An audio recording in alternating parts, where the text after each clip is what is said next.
Hello, everyone, and welcome to week 4. Just as always, I want to begin by opening up the checklist for this week and walking through what you need to be concerned with for the now. Um, First and foremost, review all the lecture videos, which is what you are doing now. You'll need to review writing the essay draft and revising in the textbook. Post in discussion 3 by Friday. Take the quiz by Saturday and reply to 2 classmates in discussion 3 by Sunday. Now, this week marks the first week in which we are not focused on grammar, but instead are turning our attention to a new essay. So the majority of this video will be dedicated to, and the next video also, to that essay and the options for it. So let's look at a few things. The first thing that you're going to see in our week 4 box is the choice essay instructions. Now, I call this the choice essay because you have a couple of choices that you can make when you're starting to write the essay. The instructions say, write an essay of at least 700 words in which you utilize compare and contrast, cause and effect, definition, or classification and division to explain the topic of your choice. So you get to choose what kind of essay you'd like to write, and you get to choose the topic you'd like to write about. I might have one person writing an essay compare and contrasting Superman and Batman, and I may have someone else doing a cause and effect of smoking a cigarette. You should use the chapter from your textbook that talks about that specific genre to help you organize and focus in on the topic of your choice. Your essay needs to be formatted according to MLA standards. Next week, in week 5, I'll be talking much more about how to format your essay and how to make it look right on the page.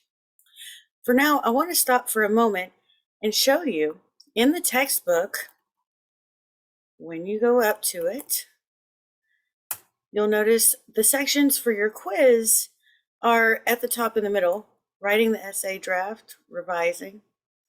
So they're in the middle. But if you look on the far side of about the middle of the page, you'll see common essay structures and patterns of development and sample essays. And in those chapters, you'll see process analysis, compare and contrast, classification division, cause and effect, and even thesis statements. So these sections and sample essays there to follow. These sections are particularly helpful when you're getting to write these essays, and they talk about very similar things to what I am saying, so they follow pretty much the same order. So you won't be getting a lot of mixed messages between me and the textbook. It's all there. Now, I want to go back to the instructions for the essay and look at the rest of it. You can read through what compare and contrast, cause and effect, classification, division, and definition are. We will be going through those in this video and in part 2 also. During class, I'll be talking quite a lot in these videos about how to narrow down your topic. But if after you've watched the videos and thought for a little while, and you still don't have a topic, you can email me or text me on Remind, and I'll be happy to help you find a topic. That's not a problem. I have in here suggested organization, which I do hope you pay attention to and follow.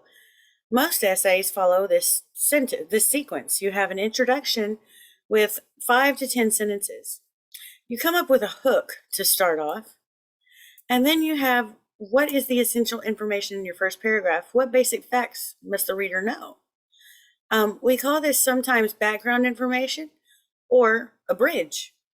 It's the difference between walking up to someone and introducing a brand new conversation, such as Batman and Superman differ on the point of dun dun dun dun.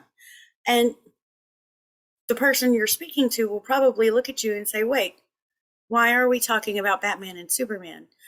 So this information right here is where you would introduce that. Here's why we're talking about Batman and Superman. Or here is why we're talking about the effects of smoking a cigarette. or here's why we're talking about the definition of success. And we're going to get into that a little bit more later on, but that's what that is. You'll then need a thesis statement. I'll be talking about thesis statement much more in this video and in the next, but I do have some suggested thesis information here that you can follow. Then you'll need body paragraphs after your introduction. Every essay you write should have, generally, we aim for 3, but they can have as little as 2 or as many as 5 or 6. There's no limit on your body paragraphs, but 3 is a happy place, at least for these smaller essays that we're writing. Then you'll need a conclusion. Conclusion, you wrap up everything. You restate your thesis, summarize your arguments, and then wrap up. Suggest a course of action, or encourage the reader to see the things the way that you see them. I have reminders here I would like for you to please pay attention to. Things like avoid exclamation marks. No one wants to be yelled at. Avoid things like I think or I feel or I believe. What if I walked into class and I said, well, I think I know how to teach English? You'd probably be looking for another English teacher. You want someone to sound much more strong than that, and you want that in your essays also. Another big one is to avoid second person. That includes the word you, we, and us. And that's really important because for example, if you say, when you go to the hospital to have your baby, you may feel very intimidated. Well, that's a perfectly natural, normal sentence. However, what if your reader is male and will never have a baby? You've just alienated over half of your potential readership by using the word you. A better way would be to say, when an expecting mother goes into the hospital to have her baby, she may feel intimidated. That way, you're not leaving anyone out. I also have in this instructions a sample essay for you to work from. This is a student essay, so there are mistakes, but it made an A. While I'm here, I want to show you this is exactly what your essay should look like on the page. It needs to be in Times New Roman 12-point font. It needs to be double spaced. And your date, name, my name, all of that has to be written just like this. All you would need to do, really, is to change the numbers. Change the date, put your name in there, put your information there. But as far as format and how it should physically look on the page, this is MLA. Again, I'm going to talk about this much more in the video next week, but I wanted you to know ahead of time, this is what I expect and this is what I'm looking for. There is not a requirement in this essay that you should use research. However, it is an option. If you say something, such as, in this case, a statistic, 60% of this market pertain to Android device sales, 20% belong to iOS devices. That's a statistic. Those are numbers. And I want to make sure that you're not pulling those out of thin air. Otherwise, I won't believe your argument. So if you use a statistic or you say something that should probably have backup to it, then you need to include research, as this person did. In this case, Nagpal is the author's last name, and 87 is the page number where she found that information. This one down here is also a source, but there was no author, so she included the title. If you go down to the Works Cited page, you'll see there is Nagpal, that was the author's last name, and that was the source that it came from. That's the entire source. Here's 1 plus 6. Notice the title is actually much longer than 1 plus 6. All she used was 1 plus 6 because she didn't want to write the whole title. That's perfectly acceptable. But she did put it in quotation marks because it is a title, not an author's name. The rule for MLA is that if you don't have an author, don't put anything else, just leave it off and use the title instead, or whatever appears.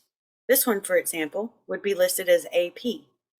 So very likely you'll find somewhere in this essay where this author has used AP. Not finding it immediately, but I know it's in there. At any rate, that's the way MLA does things. Finally, in this instructions, you'll see the rubric. And this is what I'm looking for in the rubric. The first thing I look at usually is your thesis statement. If you clearly state a thesis statement and put it in the right place, you'll get an A. If I can't find your thesis statement, it's an F. And usually each of these criteria are roughly 20 points. Another one to notice is the conventions, which includes grammar, spelling, punctuation. Student completed the assignment according to required format and length. The only one that does not meet length requirements is right here at the end. It's an automatic F in that particular section and 20 points off. Make sure you have at least 700 words. If you don't, you need to talk to the Writing Studio tutors and see about how to extend that. Next up, I want to remind you, and this is for all my classes, I offer extra credit for those who do tutoring, either at the Writing Studio or at tutor.com, or both. It's a potential prior to turning in your essay. Those of you who are also taking 0301, the class that goes along with English 1301 sometimes, not everybody is taking it, but some folks are. So if you're also taking 0301, tutoring is required before I will grade your essay. I have to have proof of tutoring. So the easy way to do this is if you go to tutor.com, don't just type it in because it will charge you. Go through Blackboard, click on tutor.com. It'll say hello, and then it'll say your name. In this case, it says my name. You can get a tutor now. While you're on there, take a picture and email it to me at hfitch@kilgore.edu. The other option is the Writing Studio. The Writing Studio is at Kilgore College, so if you're on campus or near campus, you can visit them during their office hours. However, many of you are not, and so they have the option that you can call them at 903-988-7421. The phone number is right there on the screen. And they will work with you via phone and using Google Docs so that they can help you with tutoring. You can also ask them to email me, or just like tutor.com, send me a screenshot. Tutor.com and the Writing Studio are both helpful in writing your essays, and I strongly encourage you, if it's not required, to do it. If it is required, you need to do it anyway. These essays that we're about to talk about are not due until next week, but getting a start now is a good idea. The first choice that I'm going to talk about is potentially definition. Remember that for this essay, you'll have the choice of writing essays that are either definition, compare contrast, cause and effect, or classification, division. For now, we're going to focus on definition essays.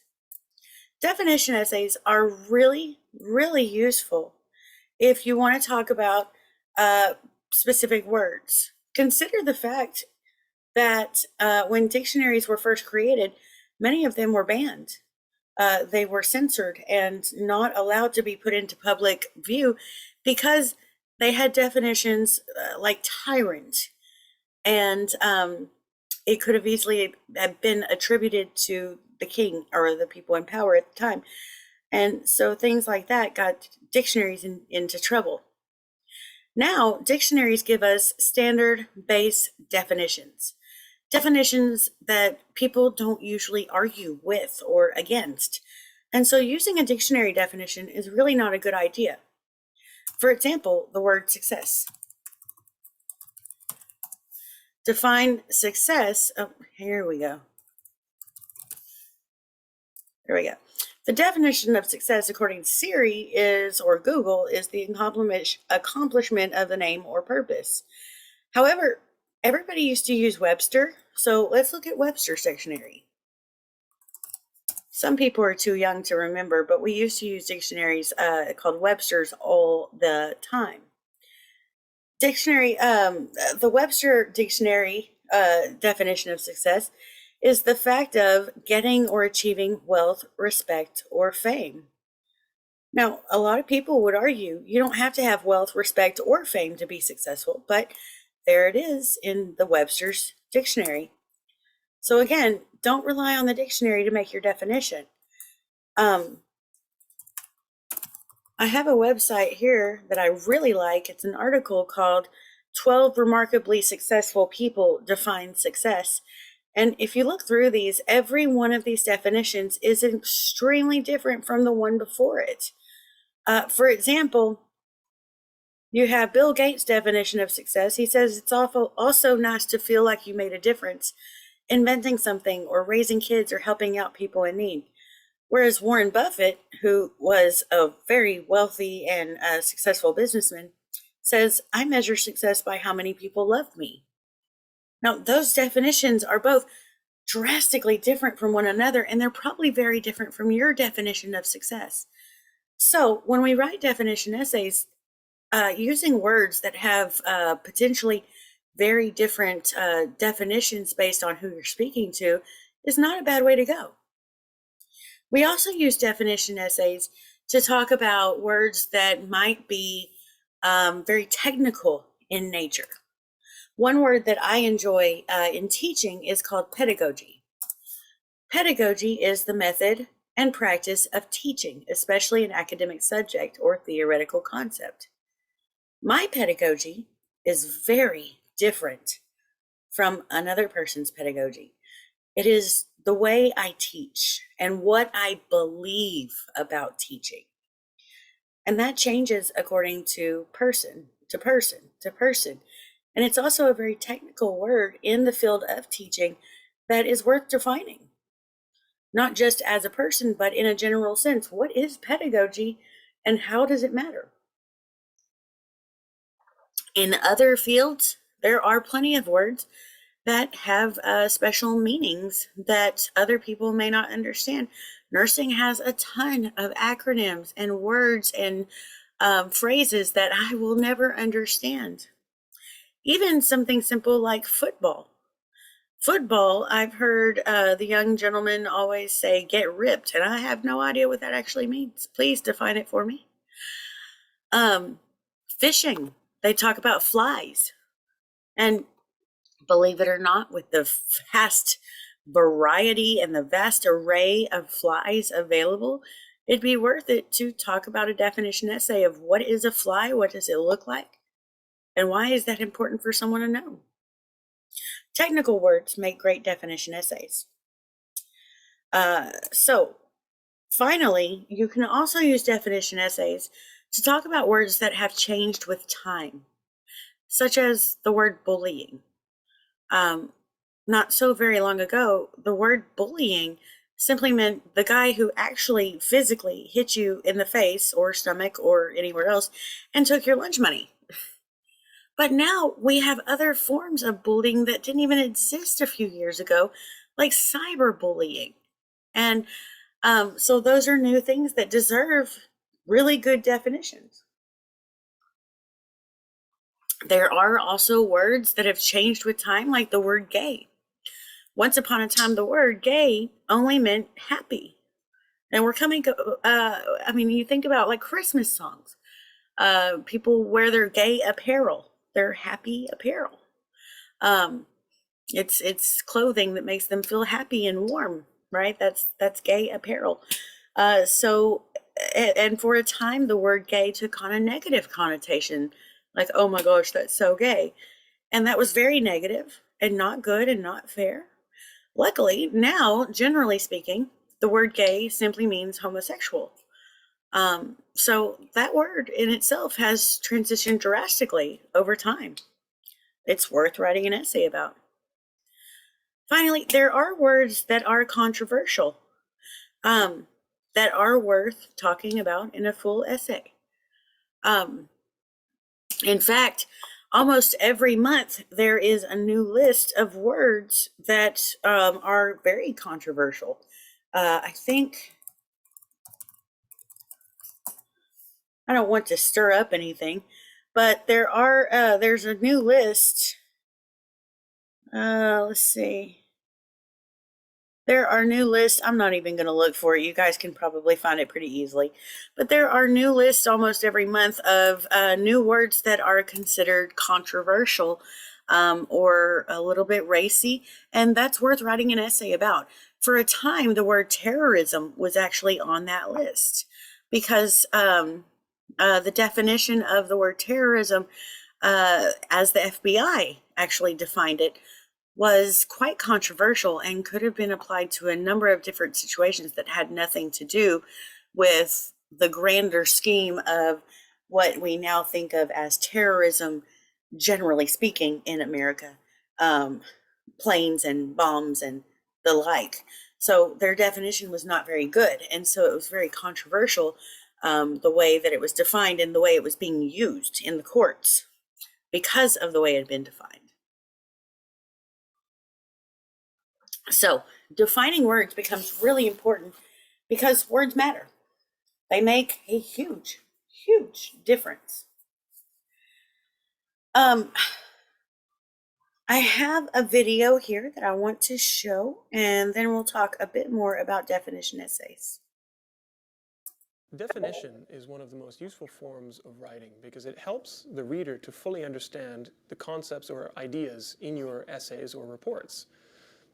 In your writing, you may be using technical words or abstract concepts that the reader is unfamiliar with. For example, a technical word like memorandum in business, which some people may not be familiar with, or more abstract ideas like happiness, a word that different people have personal feelings about the meaning of the word. Now, in order to define a word or term, the first step is to put it into a category or a class. For example, biology is a branch of science. Poetry is a type of literature, and envy is a feeling. Now, once you've established the class that this word or term belongs to, it's important to try to show some important or essential qualities or characteristics of this thing that makes it different from the rest of the class. For example, biology is a science, but what makes it different from the other sciences? So, for example, biology studies life and living organisms, and it also examines how these organisms consume energy.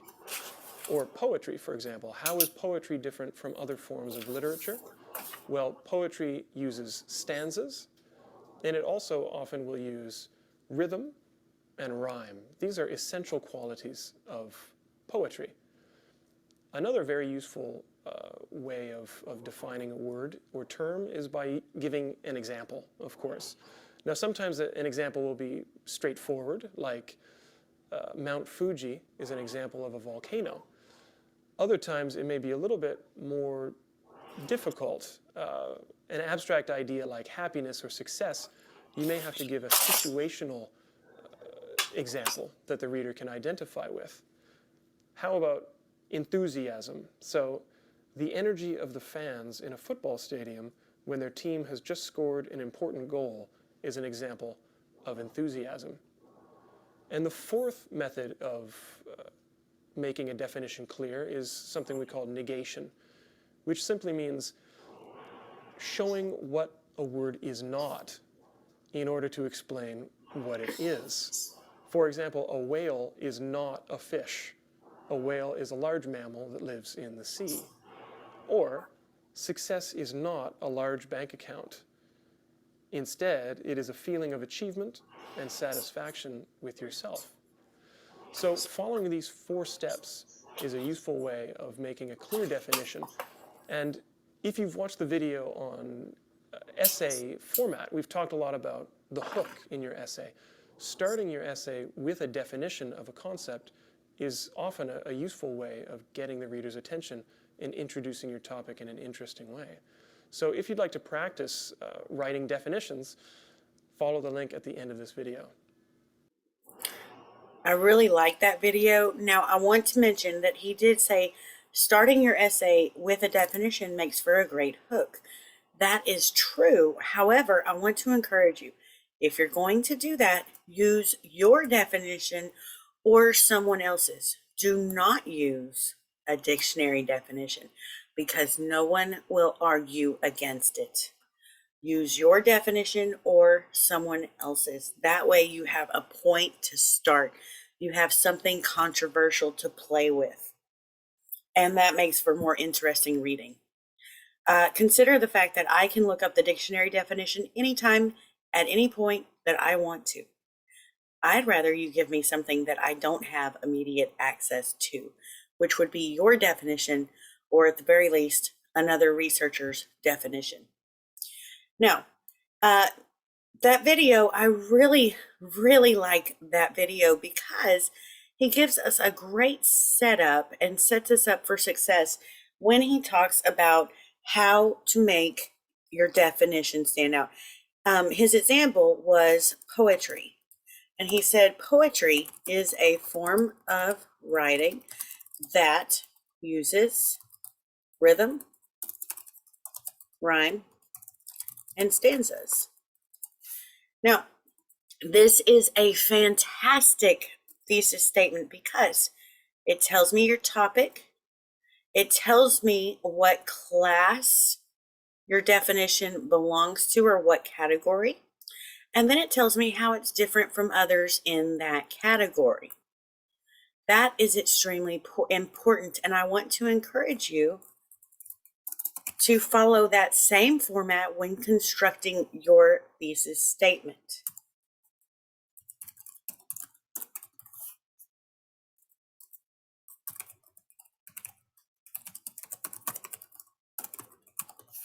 Okay, so he gives us the category or class and then the distinguishing characteristics. Now, this sets you up for success. This is what we call a thesis.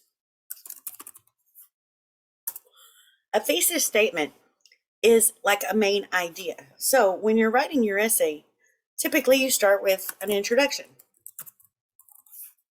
In that introduction, you start off, as we've said, with a hook, which is an attention getter. It's a sentence that grabs your reader and says, hey, I'm really smart, come read this. Then you have, as I talked about briefly before, a bridge or background information. Now, this could actually be background information such as the origins of the word poetry. But it could also be something as simple as my first experience with poetry. At any rate, it's why are we talking about poetry? And then you give your thesis. And the thesis goes no other place except in the last sentence of the introduction. The thesis sets up and essentially maps out the rest of your essay. Because, guess what? Because I've written my thesis in this way, poetry is a type of writing that uses rhythm, rhyme, and stanzas. My first paragraph now is going to be all about rhythm, my first body paragraph. My second body paragraph is going to be all about rhyme. My third body paragraph is going to be all about stanzas in poetry. And so by writing a thesis statement in this way, we have set ourselves up for the rest of our essay.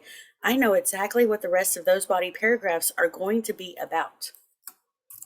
Then in your conclusion, you simply restate the thesis and wrap up. You can wrap up three ways. One, you can summarize the essay that you've just written. Number two, you can do what we call a call to arms or a call to action. And that's where you ask your reader to do something with the information you've given them. For example, I've told you all about the consequences of smoking a cigarette. Now don't do it. And finally, you can suggest further research. Perhaps you were not able to include all of the effects in smoking a cigarette, but there's further research to be done, and you can suggest what kind. That's pretty rare for these short essays that we're writing, but it is an option, especially when you get to your bigger essay writing. Now, briefly, before we get into anything else, I want to talk about the body paragraphs. Your body paragraph will typically start off with a topic sentence. In this case, your first body paragraph would be all about rhythm. So my topic sentence would be something to do with rhythm. Then typically you have a point, and then you have two sentences that give me evidence or examples that relate to that point. Usually I like to have a second point and two more examples or evidence to go along with that point. And finally, most body paragraphs will need a transition where they go from one to the next. So in this case, I would say something like, I've told you everything about rhythm in poetry. Now it's time to talk about rhyme, or something of that nature. And that would be everything that goes into a typical body paragraph, right? There we go. We'll just stick that line there. So you would repeat that same pattern for your next body paragraph, only you would change the topic. You would talk about rhyme. And then again, repeat it again and talk about stanzas. That's how your typical essay is set up most of the time. Again, we usually aim for 3 body paragraphs. Some essays have 2, and some essays have more than that. But 3 is a happy place. I also want to mention this category or class. I think that this is extremely important for essay writing, for definition writing, because establishing a category or a class for your essay helps you to keep in one set form. For example, is love, the Greeks had 6 different definitions for the word love alone. It's a very complicated word. So, is love a feeling? Is love an emotion? Or is love an action? In either case, I could say love is a feeling, an action.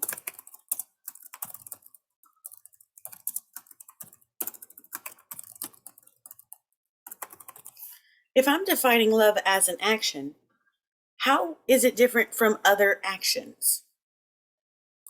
If I'm defining love as a feeling, how is it different from other feelings? Give me 3 ways, and then you have a paragraph, you have an essay. If love is an emotion, how is it different from other emotions? Give me 3 ways that it's different from other emotions, and then you have an essay. What I would want you to avoid is cross-contamination. Choose one, not all 3.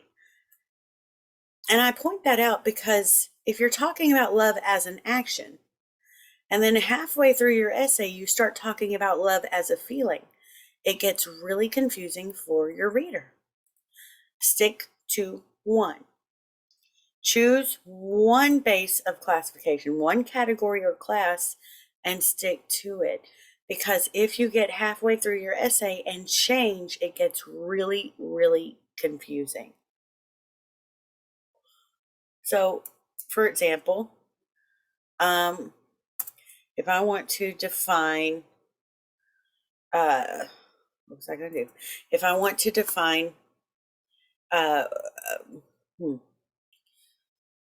well, if I want to define love is a feeling, how is it different from other feelings? That is positive.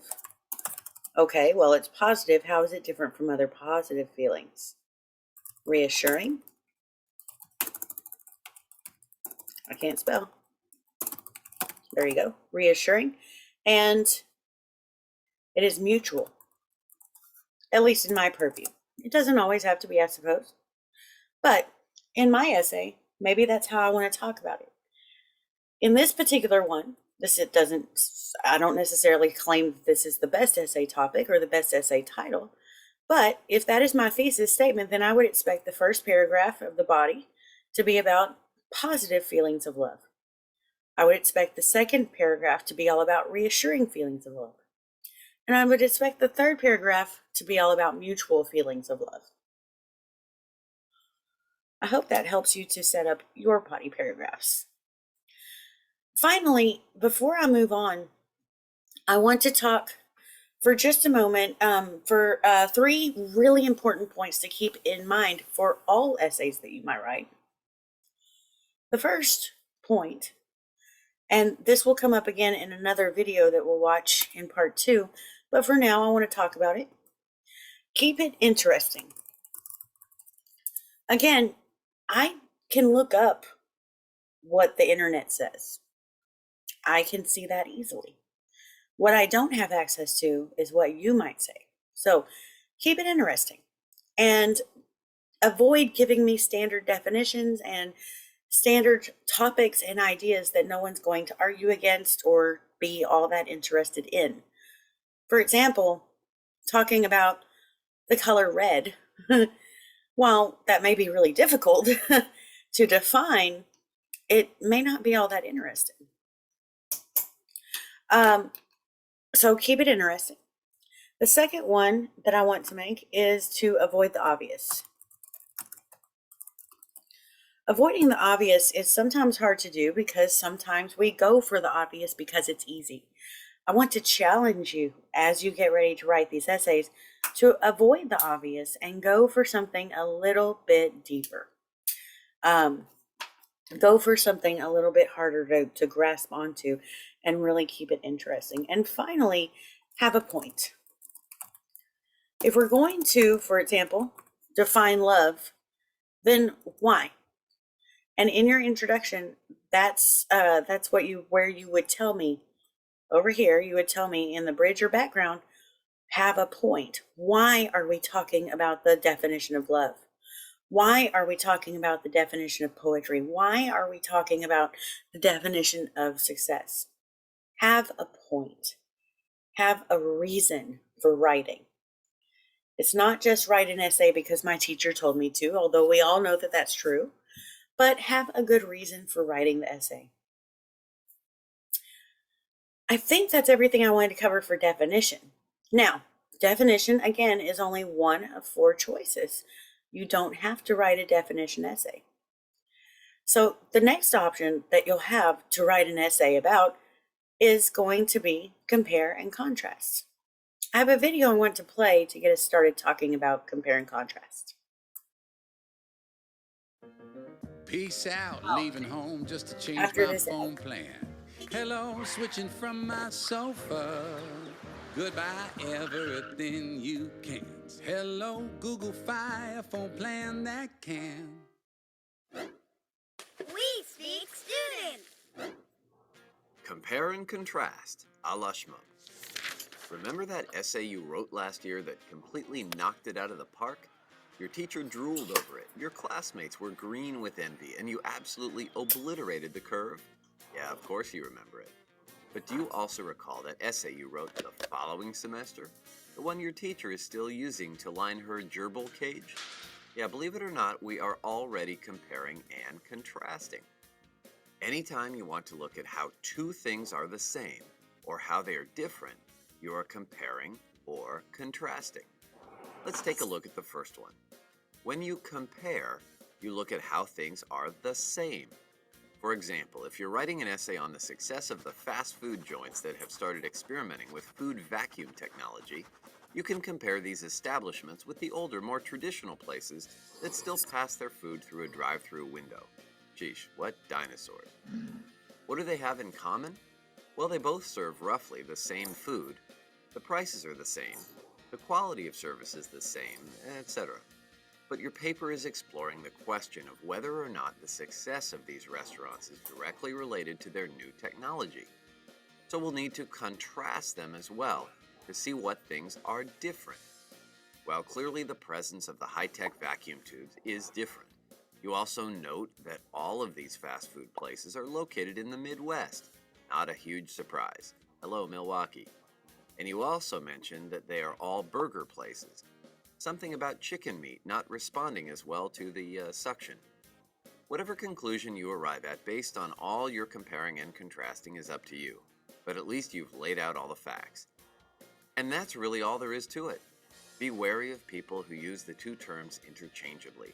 comparing and contrasting are not the same thing, regardless of the fact that 75% of the population thinks they are. You'll often hear people say, compare these two things, or contrast these two things, when they really mean compare and contrast these two things. Don't mix them up. Just remember, the two go together like olives and ice cream. Or something like that. We go together like sha-da-la-da-la-da-doo-doo-doo-boop-a-doo. All right. So, compare and contrast in college is a little different from what you may have done in the past. Typically, when you've set up, you've probably encountered what we commonly call the Venn diagram. It looks something like this. And it's in which you would list the two subjects. For this one, I'm going to use the examples Batman and Superman. So you would list everything that they have the same. For example, they both have villains. They both have superpowers, because money and power is a superpower. Let's see. They both also have weaknesses. They both have girlfriends. They both have costumes. They both serve a specific city or area. So you can list out all the things that they have the same. Then on this side, you would list, well, Batman wears black. His villain is usually the Joker, but he does have some others, Two-Face and Scarecrow and so on. His primary weakness is that he's human. Let's see, his superpower is that he has money and that he's strong. Okay, and those are powers, believe it or not, they are. And he has all the cool gadgets. So that's what you would list over here. And then for Superman, you would do the same thing. Well, he wears primarily red and blue. His primary villain is Lex Luthor. Let's see, his powers include he can fly, he's strong, he's got the X-ray vision, he can be super fast, he's got the icy breath, and so on and so forth. And then his weakness is, he's allergic to rocks, right? Kryptonite. So he's allergic to kryptonite, or not allergic, I guess, per se, but he doesn't like kryptonite. So that's his primary weakness. He might have some others, right? Bleeding heart and all that, but you can list them. Now, you have probably encountered essays at some point in which you have written an introduction and then given a paragraph of similarities and then a paragraph of differences. I'm going to tell you right now, up front, that is not what I want you to do in college. Do not give me a paragraph of similarities and a paragraph of differences for a compare and contrast essay, because the paragraph over similarities is going to be boring and hard and repetitive, because it is just as easy to talk about those similarities as you talk about the differences. All right. So this essay will have an introduction and a conclusion, just like all of your other essays. But the body, I can spell. There we go.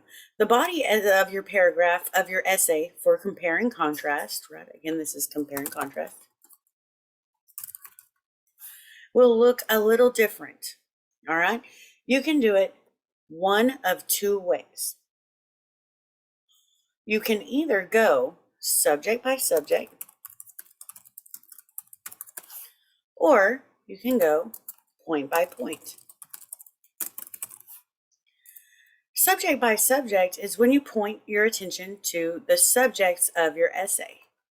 In this case, it would be Batman and Superman. They are your subjects. So your first paragraph in this essay would be all about Batman, and your second paragraph would be all about Superman. In this case, you'd only have two major paragraphs. And in those body paragraphs, you would talk about first their villains. In my case, because those are my points that I'm talking about, the powers and their weaknesses. You can include other things also, if you like, such as their backstories, the girlfriends, the locations that they serve, their costumes, how much money they make for the comic book industry, things like that, or actually even where they came from as far as from the comic book industry. Superman was originally modeled as American hero, which is why he wears red, white, and blue. So if you talk about just the villain's powers and weaknesses of Batman, then you're going to turn around and you're talking about the villain's powers and weaknesses of Superman. You would go in the same order for both paragraphs because otherwise you might confuse your reader. So that would be subject by subject organization of a compare and contrast essay. The other option would be to go point by point. Well, Miss Fitch, where are our points? Guess what? They're right there. So your points become villains, powers, and weaknesses. And in each case, you would start off and you'd talk about Batman first, and then Superman. Then you would talk about Batman and Superman. Then Batman and Superman in each paragraph. So in this case, because I have 3 points I want to focus on, I would talk about Batman and Superman in each one, and I would have 3 paragraphs, one dedicated to each point. Pretty simple, I think. Now, the difference between subject by subject comparison and point by point comparison is not material. Notice in both of them, I'm talking about Batman and Superman, and in both of them, I'm focusing on their villains, their powers, and their weaknesses. The difference here is not subject material. The difference is focus. Where do you want your reader to focus? Do you want your reader to focus everything on Batman and then on Superman? Or do you want your reader to focus more on the points that you're trying to make about these characters or your 2 topics, whatever they may be? I have a couple of videos that I want to show to hopefully help hammer home this idea. The first is Gandalf versus Dumbledore. Gandalf is the wizard for Lord of the Rings, and Dumbledore is the lead wizard for Harry Potter. If you haven't seen the films, I think you can probably still follow along. I want to draw your attention before I play the video to the fact that this video is structured very much just like a compare and contrast essay, with one major difference in that he is actually awarding points as he goes. But I want to point out the words he uses, the transition words that he uses. He says things like, on the other hand, on the opposite end. He says, meanwhile, however. He uses compare and contrast words that get him from one point to the next. So I want you to pay attention not only to what is happening in the video, but also to the words that the speaker is using. It's easy to be bad. It's hard to be a warrior.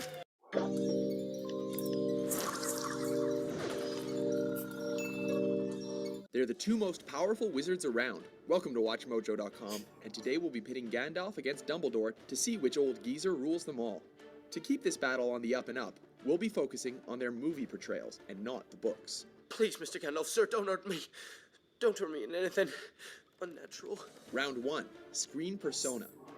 Let's begin with the men behind the beards and the depictions they bring to the screen. Gandalf is portrayed by English actor Sir Ian McKellen as the mentor with a warm, if sometimes scolding, grandfather-esque demeanor. I might have known. Though a vagabond with a soft side, he isn't always laughs and fireworks, as he nimbly bounces between the roles of friend, advisor, and leader. Meanwhile, English actors Richard Harris and Sir Michael Gambon portrayed Dumbledore as a gentleman of stature. While Harris accentuated the fatherly quality, Gambon was a much more secretive, exhausted, and uncertain wizard, literally having to pluck memories to find his answers. In a jam, We'd rather skip the mind games and have McKellen's Gandalf around for reassurance and guidance. All we have to decide is what to do with the time that is given to us. Winner, Gandalf. Round 2, Magical Powers. Gandalf claims that he should not be taken for a conjurer of cheap tricks. However, despite being here to help the mortals with their struggle, he does not use his magic for direct intervention, and therefore never creates anything truly overwhelming. Instead, he uses his staff like a flashlight, force field, to push people over and perform exorcisms. He can also communicate with animals.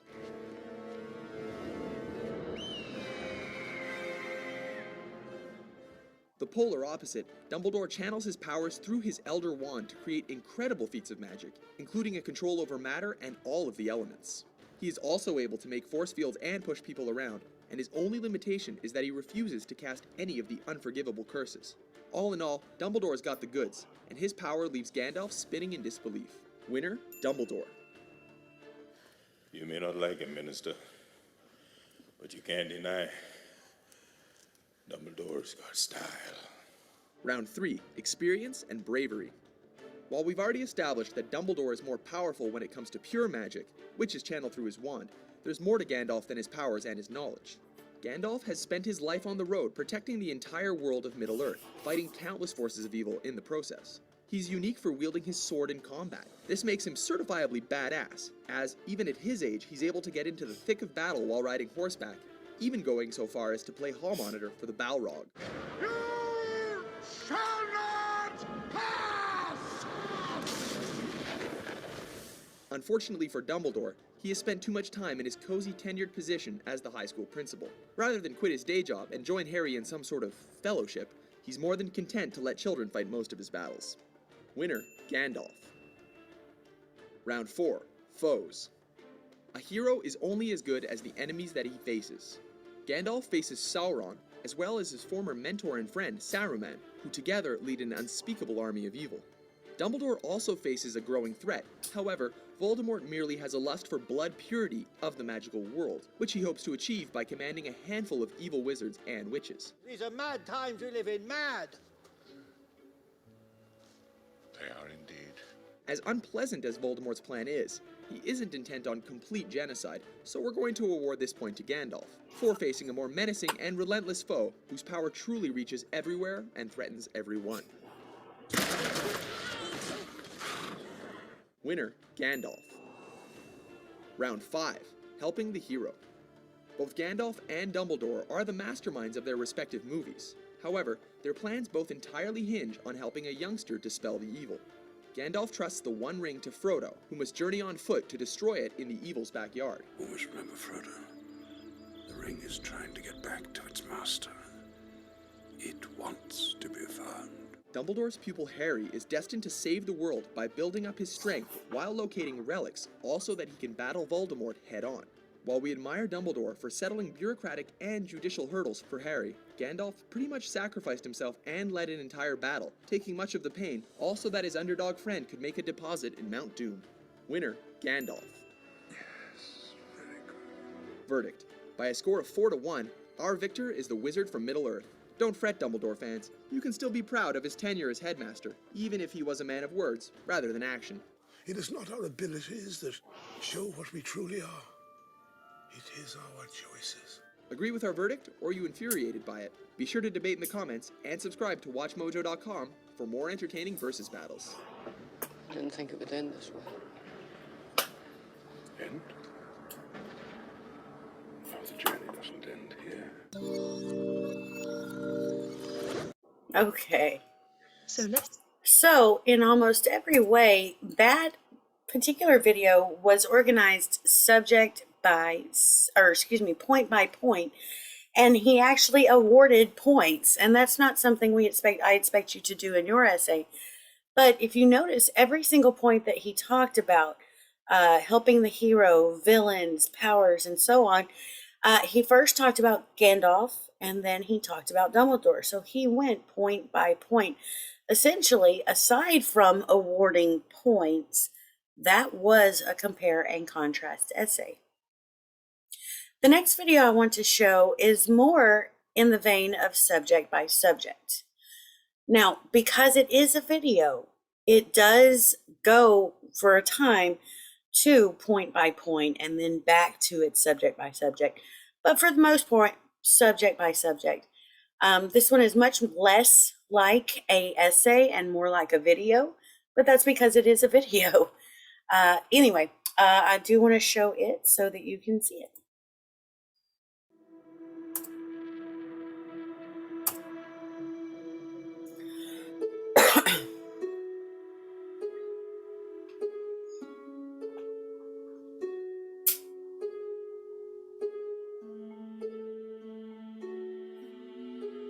Australia is home to some 5 million children and teenagers. A high percentage of these are at risk of what experts are calling teenage affluenza. Deep in the southeastern suburbs of Melbourne lives Erin, by all appearances an average, healthy 15-year-old student. But at the heart of her tragic story, we find an issue that's reflected right around the country. Erin wakes up stiff most mornings because the bed she sleeps in is the same single timber colonial bed that her parents bought when she was 10. She's been hounding her parents for a double bed for some time now, but her pleas fall on deaf ears.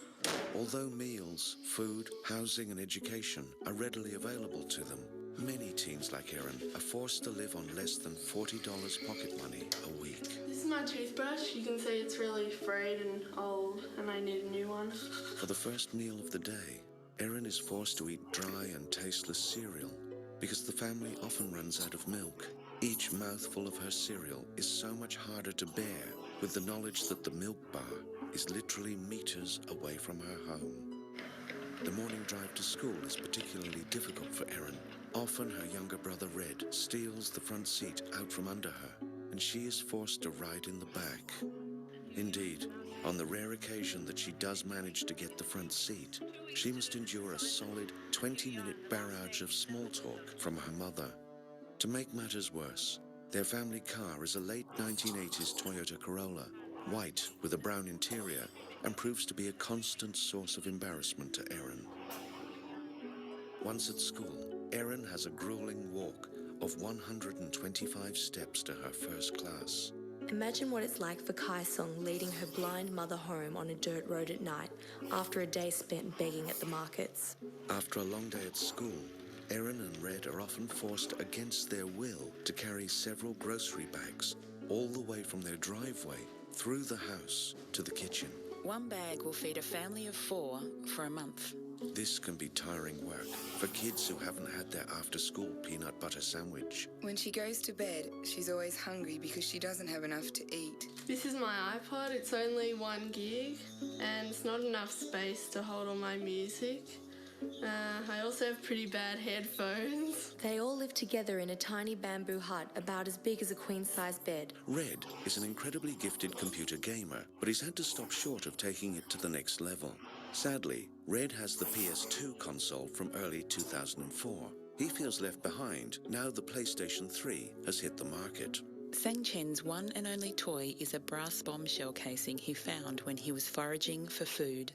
The very land that supports these kids with tiny morsels of food is littered with unexploded bombs that were dumped here during the Vietnam War.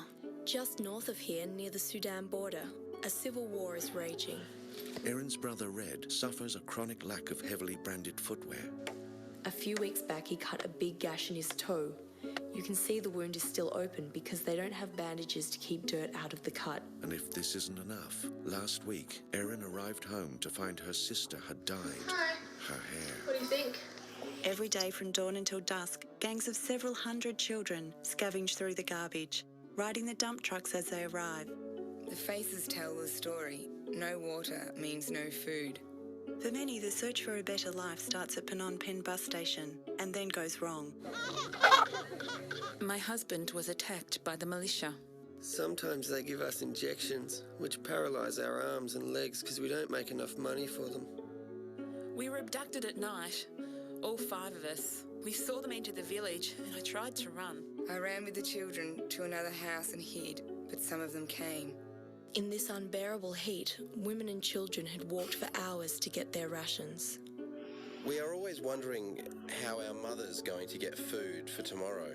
Life is tough for teens like Erin. Each day is a struggle. They need your help. They truly need your help. And today is particularly hard to bear because she knows that after dinner, Children in Laos are forced to grow up so quickly. after homework, before she can watch Home and Away, it's her turn to stack the dishwasher.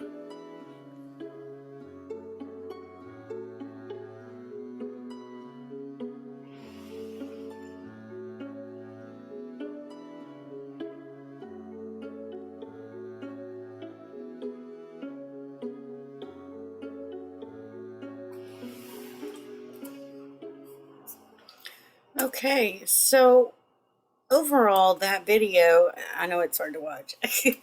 That video is organized in subject by subject. It did default halfway through and kind of go point by point, but for the most part, it first talked about the children in Australia and then the children in Laos and the difference to compare and contrast them.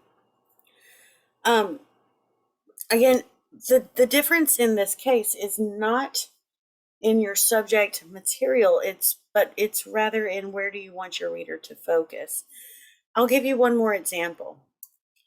When you go to realtor.com and you type in, let's say, Kilgore, Texas, the first thing that pops up is a listing of homes. Now, this would be subject by subject, essentially, because you see here's everything about the first home, and here's everything about the second home. Then you can click on it and you can see, well, here's everything about this home. Again, subject by subject. But if you want to pay attention to 3-bed, 3-bath, 1,800 square foot, and then go to the other one, it's got 5-bed, 2.5 bath, and 7,000 feet.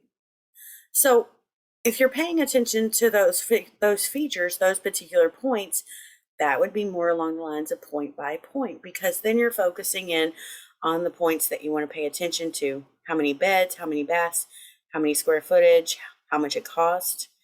In both cases, you would end up talking about the same material, but it's a matter of, do you want to focus everything on this house and then everything on this house? Or do you want to focus in on the points, the beds, the bath, the square footage, and the price? Compare and contrast. Again, I want to emphasize, please do not write a paragraph about the similarities and then about the differences, because the similarities are going to be put in when you talk about this automatically. If you go subject by subject or point by point, they'll be added in. Finally, I want to talk a bit about a thesis statement. Again, the thesis statement is mandatory. It needs to go at the end of the introduction. And a thesis statement for an essay like this could be, you can probably write one much better than I will in these few moments, but it could be something along the lines of Batman and Superman, giants of the comic book world, differ on the points of villains, powers, and weaknesses. Now, if you don't want to use the word differ, I'm sure you could rearrange this. You could change it. You could add to it. But it really doesn't matter what that thesis statement, I mean, I know we want it to look good, and I want it to look good too. But it needs to have your topic, and it needs to have the points that you're going to be talking about. Villains, powers, and weaknesses. That needs to be in your thesis statement so that it maps out the rest of your essay and tells me what you're going to be talking about. A very bad thesis statement that I would like for you to please avoid is to say, there are many differences and similarities between Batman and Superman.